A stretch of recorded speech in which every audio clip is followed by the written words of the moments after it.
Welcome back to my Power Rangers audio drama reaction for episode 4, but I'm just going to call this the PRAD reactions. So, welcome back to the PRAD reactions. I am back on the couch.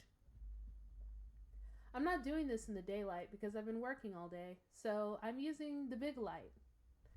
And it's still cold outside, but I'm eating a popsicle. I don't know. I'm also a person who drinks black coffee, so I am a chaotic individual. Let's just get into it.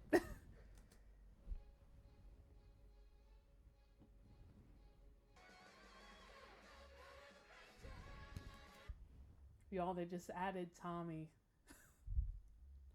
I'm so excited. I feel like I have like the general mood of like feeling towards Tommy. Tommy isn't my favorite ranger, but he is my comfort ranger.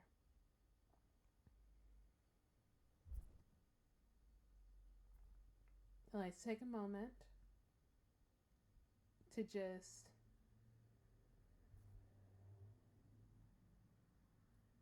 send my love to JDF. I wish that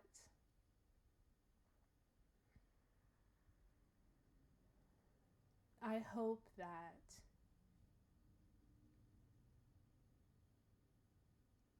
you are at peace. I wish that it didn't end the way it did. And I can confidently say that myself and millions of other Rangers fans out there miss you. I'm excited to see how they portray Tommy in this episode. And yeah. Yucatan, Mexico, the Chichen Itza Mayan archaeological site, 2 weeks before Arrival Day. Billy Cranston was enjoying his school getaway to this great ancient part of the civilized world. He has mostly kept to himself, save for his 2 closest friends, Tamara and Dan. But today, while they had decided to go get something to eat at one of the local tourist areas, he had decided to explore one of the lesser ruins a bit more. He was more or less alone as he wandered into a mostly open ruin and began taking photos. He had so badly wanted to go on this trip, needed this trip. He wasn't sure why, but as he explored, he began to feel something strange, like his body and mind were drawn somewhere, towards something. He followed it, almost on instinct, letting his body be piloted to a patch of earth. He knelt down and started digging with his hands. For what, he didn't know until he found it. About 30 centimeters below the surface, he found a gold-pressed coin with the carved picture of the dinosaur Triceratops. What in the world? How did this get here? Billy? Billy Cranston, what are you doing? He slipped the coin into his jeans back pocket as he stood to face the red-faced teacher. Sorry, sir. I was just a little... You were just digging up a treasured archaeological site with your hands. What? Did you think you'd find something hundreds of great minds and archaeologists haven't in the last 300 years? Well, Look at your hands. They're filthy. Your parents will hear about this. I expect better from you, Billy. Come on. Billy never did tell anyone about that coin. Not until the day it changed his life. New York City. It has been 2 months since Arrival Day. The attacks from the alien invaders on the moon had not ceased since their defeat around the world by the Zords. In fact, their volume and consistency had increased, with attacks from either a squadron of golem soldiers or a gigantic alien monstrosity becoming an almost twice-weekly occurrence. Each time Bandora's creatures were easily defeated, by the superpowered teams known as the Power Rangers. Each time, however, the attack resulted in casualties, property damage, destruction. Cracks in the earth were growing, but the Rangers continued the fight as they were now in the Big Apple. Inside the mighty Megazord, they now call forth the huge construct's silver ornate sword and bring it down into the monster, killing it with one blow, and watching with pride as it explodes like all the others.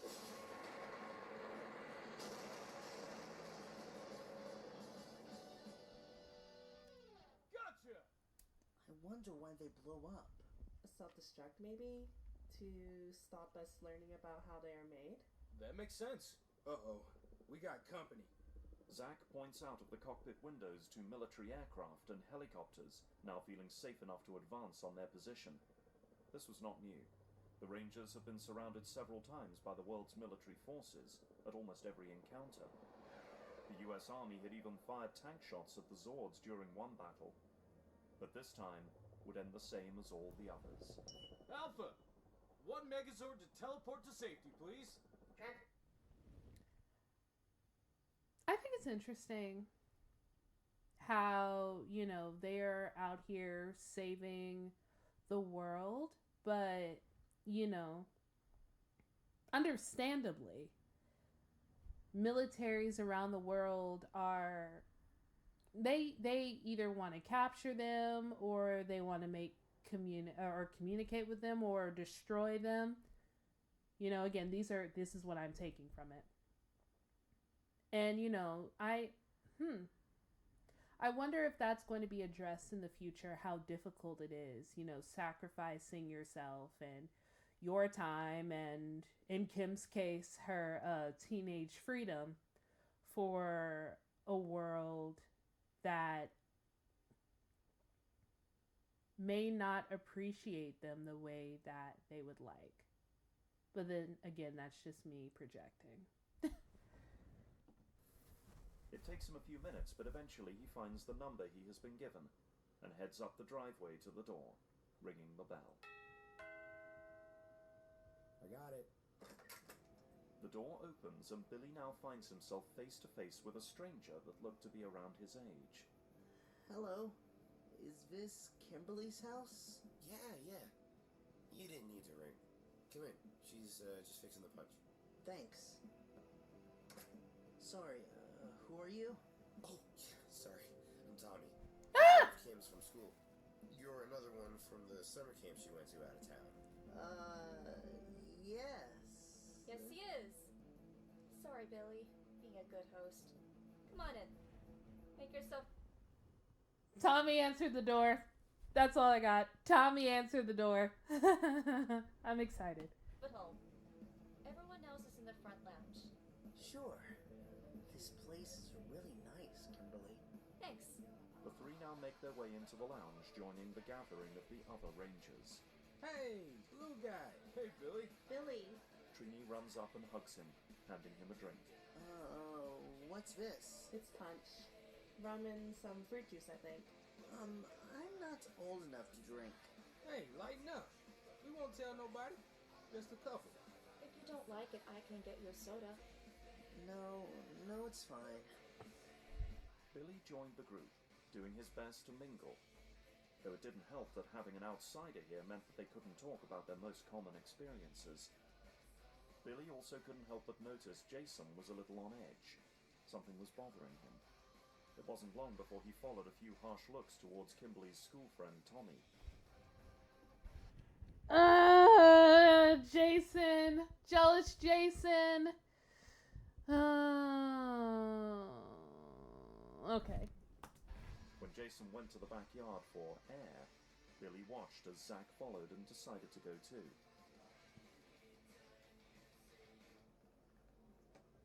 He shut the sliding glass door and stepped out into the cool Californian night air, onto the rather nice-looking outdoor pool area. Wow, this is nice. Kim's family really must be doing well. Zack and Jason give him a smile before continuing the conversation he can now hear. Seriously, I know you well enough to know when there's a bug up your ass, Jason. What is it? Nothing, I'm fine. Just thinking about the battle today is all. It's Tommy, isn't it? You don't like him. No, I don't even know the dude. Yeah, but he seems to be real friendly with Kim. And he's also the only non-ranger she invited to this thing. You and Kim are like, a thing? No, shut up, will you? Oh. No, you aren't. But you wanna be. I see. What? That's the biggest load of dude. It's obvious. It really is. I'm not really a people person, and I noticed. See? It's as obvious as Billy in training. What? No, it's not like that. You're the one she gave that present for your mom to. That's because she's nice. She really likes you. No, she doesn't. Yeah, and me and Kim are not a thing. I don't give two putties if her and Tommy are. They aren't. This is the first time they hung out of school. Really? A house party with just him and us. That's forward. Billy, you're not helping. Sorry. Jason, we all know, man. Go for it. I don't know. I think Tommy may have beat me to it. Not yet. But he will if you don't move fast. She has basically been fighting a war with you. Only 5 of us in the world know what it's like to do what we do. Can do what we do. He's just some random school jock with a man bun. He has a point. What's going on out here? Don't be lame. Come and join in. Don't leave me alone with the lovebirds. See? Jason's just upset about Tommy being here. No, I'm not. Yes, you are. Oh, because he likes Kim? Yeah, everyone knows that. I think even Zordon knows that. No, I don't. Look, dude, if you want to keep denying it, then be my guest. But you're gonna miss your shot. Exactly what I said. Go for it. I totally ship you guys. Okay, fine. I'll talk to her. See what happens. Good. Finally. Now let's go inside before I throw your ass in that pool. Oh, please do. The group now begins to walk back towards the house. Seriously, Jace, she likes you too. Why else would you stay in touch for so long after your vacation? All right. I said I talked to her, okay? Good. Now let's... Oh. The group stops at the see-through glass doors, looking in with various looks of shock as inside Kimberly is sat on top of Tommy, her head leant down to his, kissing him. Jason's heart falls to his knees. Oh. I feel sick for Jason, and this is coming from a Kim and Tommy shipper. But oh my gosh. The devastation. Here's the thing. I have been in that position. I've been in Jason's position before, and it is horrendous. Horrendous. For me, it happened in college. Wherever you walk in, like, okay, quick story time. I was at a party. We were all hanging out. We were all hanging out at a hotel, and then like one of the people was like, everybody come to the hotel room. So it was like 20 people in the hotel room. Walk into the room. The person that I had a crush on was cuddling in the bed with a girl who I considered my friend. I was sick. You know what's worse? She had a boyfriend. Here's the thing, I don't even like him anymore. When you look back, you're just like, why did you like him again? But when I tell you, I was devastated. So my heart breaks for Jason. My gosh. I mean, I'm a Kim and Tommy shipper. That's the thing. But the way that this was written, bro. I'm triggered. Wow. Well, that was fast. Jason, Want me to stump on his car with the Mastodon? I'll do it. No. Wait, I love that. I love that. Zach being like, I can stomp on his car right now. I'll get the Mastodon and we will destroy that car right now. That's what kind of friend I am. I mean, I don't destroy things. Because, emotional intelligence is something that's very important for adults, but that knee-jerk reaction, like, no, we can get our get back right now. I love that, Zach. Friendship. No. Let's just forget this conversation ever happened, alright? sure. If that's what you want, man. It was then that the two came up for air and Kimberly turned, noticing the others staring. She and Tommy break into laughter as she waves them inside. Well, here goes. few minutes later, Kimberly and Trini head to the kitchen for some more punch. Ah, this is nice. I feel like a normal kid again. Yeah, for sure. So, you and Tommy, huh? Yeah, I don't know. I guess it just happened. I knew he was into me a bit, and I totally liked him. But we never had a chance to really do anything since I've been grounded for life. So it's just a crush. Because I feel like it's more than a crush if you invited him to this thing with us and then that happened. The first time we leave you two alone. Yeah, I know. I don't know. I like him is all I know. For his hair and muscles? Or for him? Both? So, just seeing how it goes then, huh? What about Jason? What about him? Kim, don't play the dumb valley girl. You know he likes you. Yeah, well, I guess I don't know. I see Tommy at school weekend, things happen, you know? But you can never tell him about our stuff. You know that, right? Yeah, totally. Zordon told us that. Then maybe lay off the punch, huh? Before you accidentally morph or something. Hey guys, come check this out.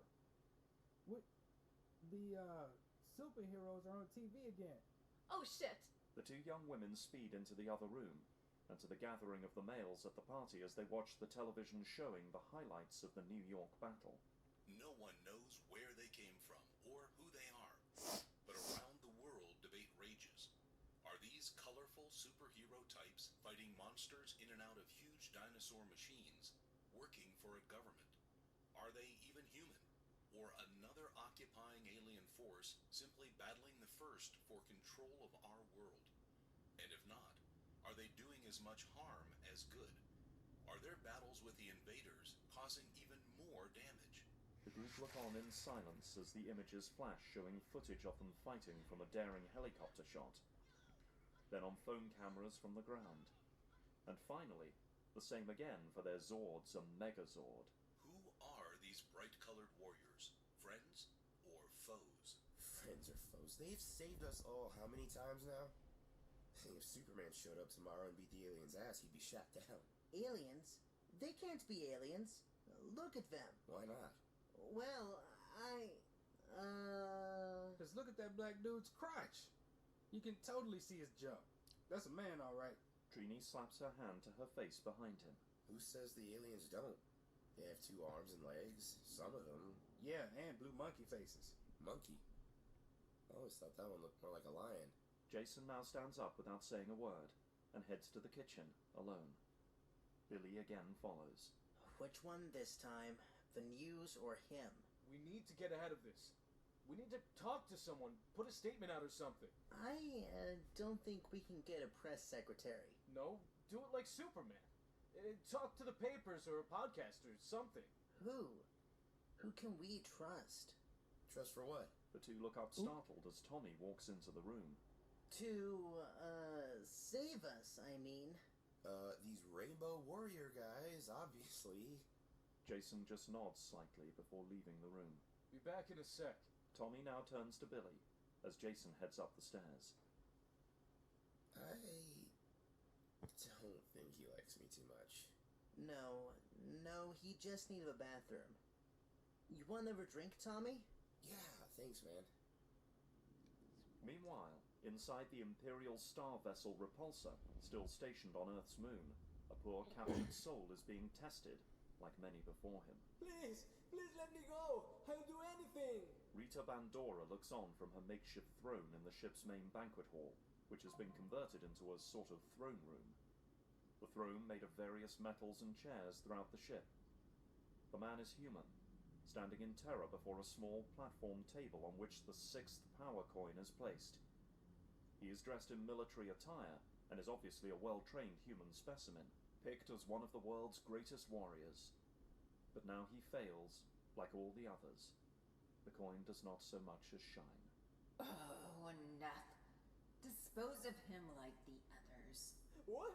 No, please. The cries continue as the man is dragged from the hall, silence then suddenly coming with the sound of a laser blast. In the Emperor's name, I thought he would be the one. That's the 12th. So you just out here kidnapping people and then blasting them if they can't. Lord. Whoo! Rita! Rita! Girl, every single time I think I like you, you do stuff like this. And I'm like, nah. Nah. Whew. Because imagine you just doing your job. You doing your job, trying to be the best you can in your military faction. Because you want to be the best that you can so you can survive and get home to your family. And because you're so good at it, you get abducted. And then because you can't make a coin. Imagine a penny doesn't wiggle because apparently you're not good enough. And then you get blasted. Imagine. And then imagine you knowing that happens to other people and then just wishing that penny wiggles. I could never.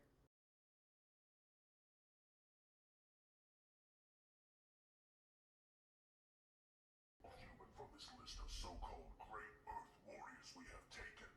This isn't working. No, it will. The scrolls spoke of the coins choosing their hosts. We just need to find the chosen one. And how do we do that? If what you say is true, then the thing will choose someone righteous. Perhaps even patriotic. Sounds like you're trying to recruit a new ally for the enemy. Maybe. But without a way to activate the coin, the chosen subject will be ours. Perhaps if we knew the type of human the other coins choose. I will remind you, we cannot track them. We have no way to... Send an army of golems down as soon as Finster can make them. Have one of your men go, but stay back and record the entire fight, audio enhancers and all. I want to know my enemy. As you say, Commander. Day breaks on Angel Grove, California. The morning light touching the beautiful home of the Hart family. Despite their plans to return home, most had stayed the night. All but Jason. In the lounge, the night's events are evident from the state of disarray the room is in. On the white leather sofa, Kimberly is asleep in Tommy's arms, as he lay sleeping behind her, cradling her. Billy and Zach are sleeping in armchairs, and Trini in a sleeping bag on the room floor. Y'all. Kimberly, girl. First, what? You're 16? You're 16, girl. You and Tommy are 16. Tighten up. And secondly, you knew that Jason liked you. You could at least have it. I feel so sick for Jason. Oh, I feel so sick for Jason right now. Because here's the thing. This is ironic coming from a Kim and Tommy shipper. I feel so bad for Jason. Just imagine. I wonder if he left when they fell asleep on the couch. Yeah, I feel so bad for him. Because I'm like, baby, I know, I've been in that position.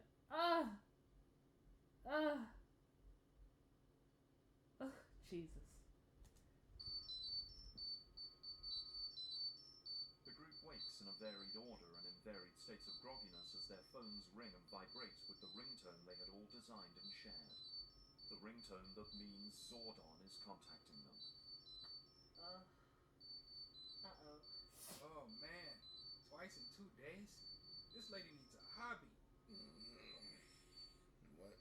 Who's that? What's up? Kimberly doesn't answer him, hanging up her phone and letting Zach take it, the others doing the same. You all have the same ringtone? Like your group chat? Yeah, group chat call thing. Like Skype, you know? Kimberly speaks as she sits up, breaking from his arms. Oh, okay. Who's ringing it? He checks his watch. 7 a.m. I think it's Jason. Likely just making sure we all got home or crashed somewhere safe. learn to lie in on a Saturday. I know, right? She lies. It wasn't long before Zack returned through the black sliding door and walks with a pace towards the others. We, gotta go. Yep. We have a thing we promised we'd do with Jason today. At 7 a.m.? It's a long drive. Well, what is it? Can I come? No, Tommy, you stay here and sleep some more. It's a ticket benefit and it's sold out. At theme park. Theme park? Yeah. They sold out? Yeah. Okay. You sure you're okay with me staying here with you gone? Yeah, I trust you. Besides, I know where you live. Just lock up when you go, yeah? Sure. Alright then. The teens are now in various stages of dressing and putting their footwear on.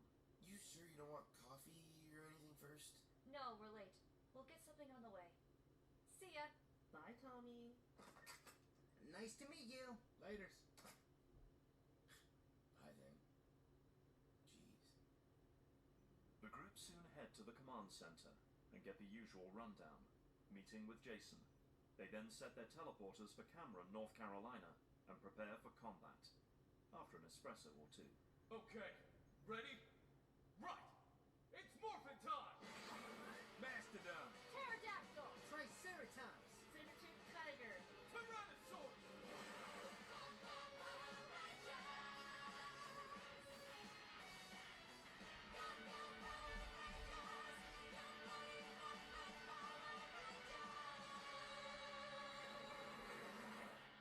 They are away. Are my sensors malfunctioning? Or did Jason seem distracted, Zordon? No, I noticed it too. Perhaps this is to do with their social occasion. But it is a problem for another time. As long as he can handle the situation. Well, it is Huddy's. Agreed. But we can never take Rita lightly. The day we do is the day we fail. The Rangers engage the creatures, handling them easily thanks to their growing experience with the things. On one side of the battle, many people ignore the police officers' yells to stay back behind their erected roadblocks and take out camera phones, videoing and capturing the superheroes in action. Jason sees this and decides to ignore it, as a golem charges for him and is taken down with a hard kick, followed up with having its head removed with his power sword. He then swings and decapitates another as it comes for him, then decides to do away with the sword and just go hand to hand. He needs to work off some steam. He goes to town, nailing one putty after another with hard blows. Kimberly stops to watch in concern as he takes one down with a punch and continues beating on it hard with both fists, beating the creature back into clay.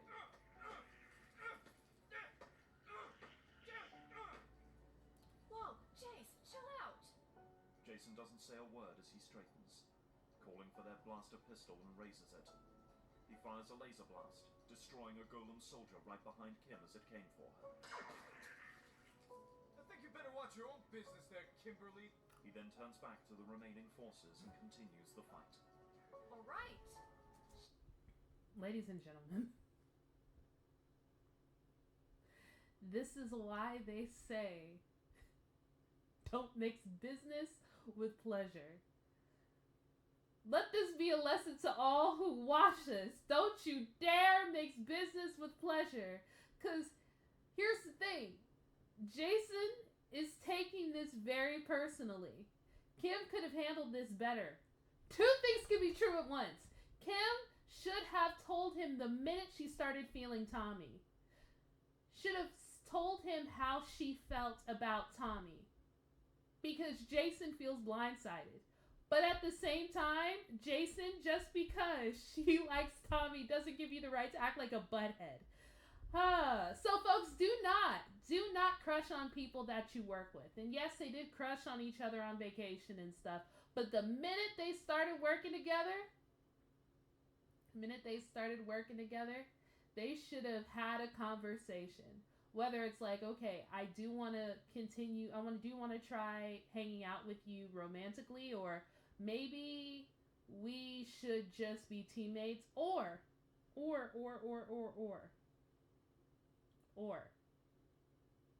the minute she felt like she liked Jason, she should have given No, the minute she felt like she liked Tommy, she should have given Jason the conversation. Because now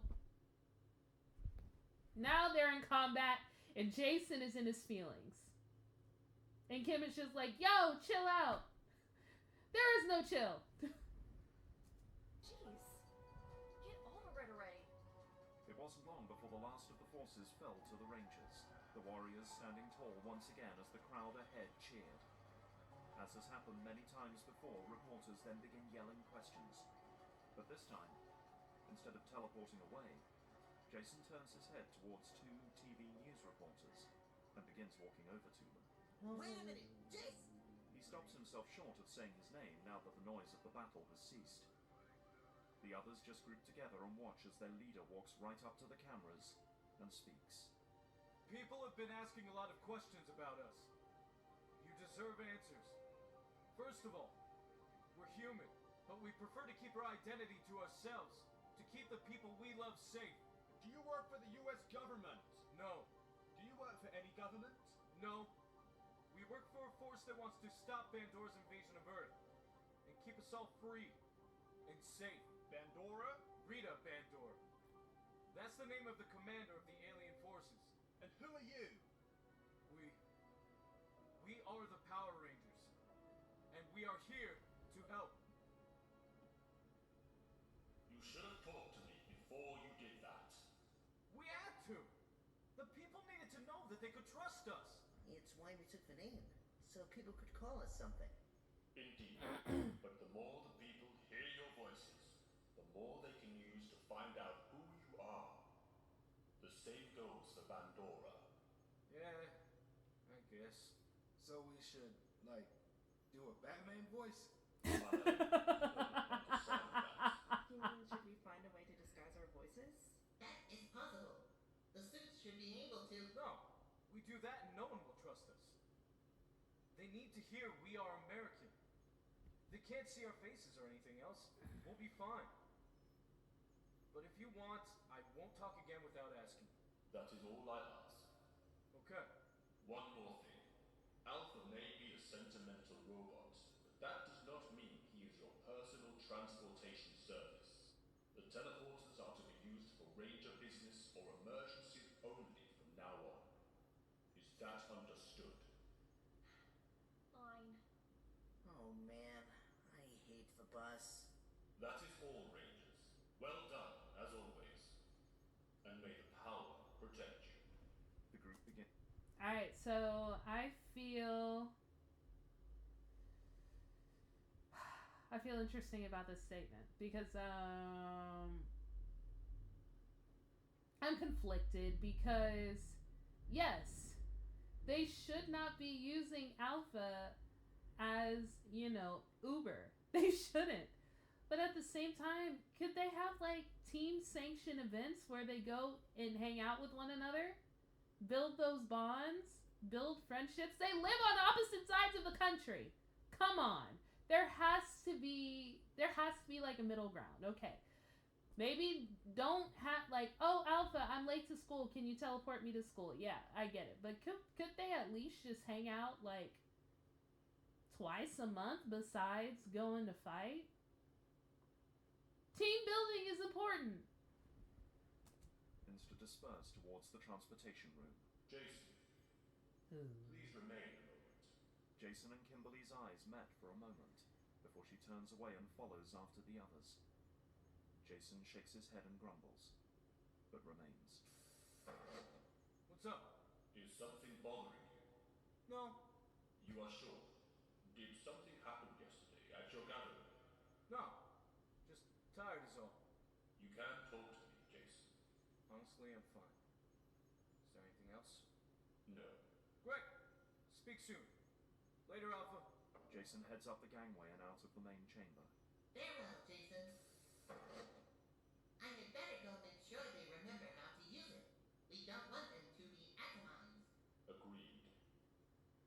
Rita was now sat in her private chambers, watching the footage they had captured, along with that from the Earth's news sources, over and over again. Computer. Enhance audio 300%. Cut out background noise. Play. I think you better watch your own business there, Kimberly. Business there, Kimberly. Kimberly. Chill out. Kimberly. Computer, search the Earth database. Search for an accent match on the Pink Warrior. Working. Dialect identified. California State, United States of America. She sounds young. They all do. Computer, hack into Earth's private communications networks. Show matches for the name Kimberly in California, United States of America. Rita watches as hundreds and hundreds of names are listed. Show me the image we captured of the pink teleportation signal. The image on the screen is that of a pink flash of light in the clouds. The computer works, until finally showing South California as a grid over the image. Close to home. So much for not being able to track them. Computer, what is the name of the nearest human collective? Angel Grove, California. Show names of young females below 30 human years of age living in Angel Grove, California. The names narrow to only a few now. Show records and all online material for each of the humans listed. It takes hours, but eventually one video from an online hub called YouTube catches her eye. It is of some older juveniles at a school videoing one of the girls and asking her unwanted questions. I heard you went cave diving? Is that they call what you do of Tommy Oliver's days? Yeah, give us the dirt. We got subscribers to give content to. And you are the talk of Angel Grove High. Get out of my Facebook. Okay, I have so many thoughts, so many thoughts. Oh my gosh, Rita! Every time I swear I don't like you when I tell you, Rita. I am impressed by Rita. But then, oh my gosh. I'm not rooting for Rita. I'm not. But, oh my gosh, Rita's a baddie. But then they kept Bulk and Skull. I've been missing them. I have. I love Bulk and Skull because they have an incredible character arc over Mighty Morphin all the way to In Space. Fantastic character arc, but I'm so glad they kept them. I'm so excited. I hope they get a big part in this series. Cave diving. Really? There was something I wanted to find. Yeah, Tommy's... Finish that sentence and I'll smash that camera. Okay. Kimberly now walks away on the video as Bulk turns it back on himself. There you have it, folks. Kimberly still insists she went missing on arrival day to see some caves. A coincidence? A fling with a fellow student? You be the judge. This is BNS signing out. Remember to hit that subscribe button.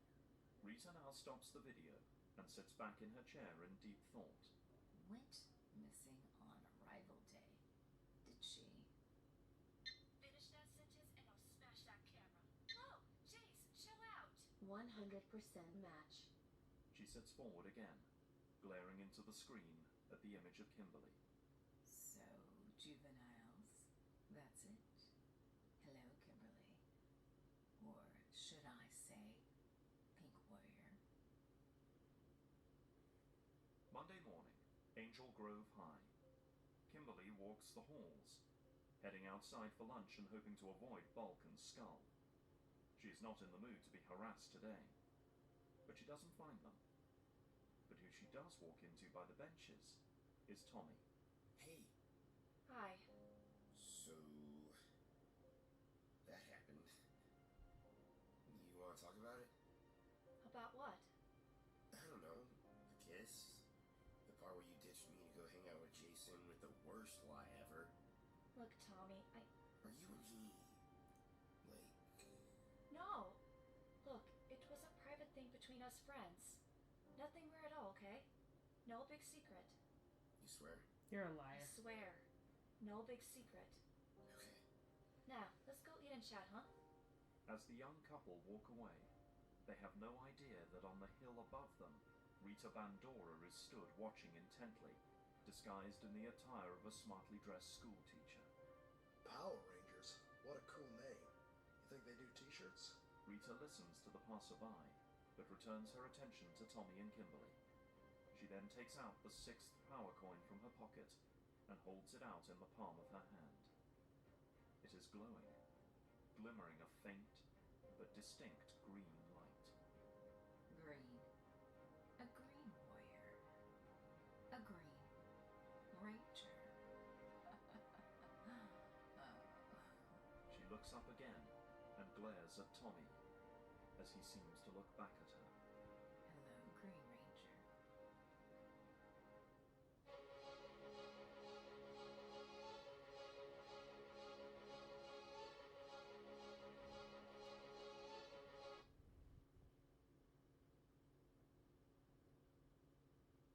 I give this episode a 8.5 out of 10. I think the cringiness of teenagehood came through. When I tell you I felt it, it was like as if I was back there.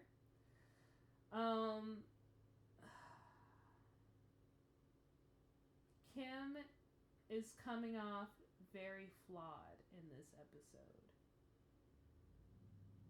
And here's the thing, she has a right. She has a right to like who she likes and to pursue what she likes. And maybe this goes back to her parents, both of her parents and their issues and their divorce and all of that, but she should have conversed with Jason. If she would have conversed with Jason about how she was feeling about Tommy and how she's like, he's closer and he's really cool and I like him, stuff like that, then, Jason would have been out of pocket. Should Jason be throwing tantrums right now? No, but he has a right to be hurt. And now Rita. Now Rita knows who she is, and now she's selected Tommy. Ooh.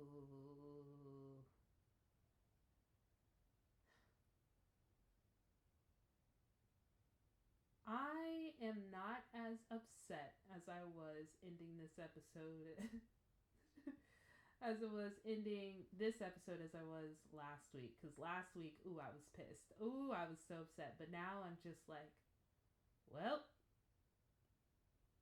this isn't going to go well. And not only because I watched the original series and I know what's going to happen with Tommy. I mean like, this is already pretty freaking complicated. And I want for them to get along. Just get over it, please. But not in the way that Kim said get over it. Because the way Kim said get over it was very insensitive to Jason's feelings. Because if someone is like, I like you, I like you, I like you. And then all of a sudden they're just like, hey, this is the person I actually like. Let me make out with them in your face. Yeah, I understand why Jason was upset. But, this is going to get complicated.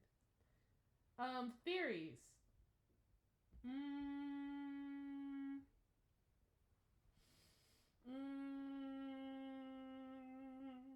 Honestly, I don't have any. Because every theory that I would have already happened in the show. So, yeah.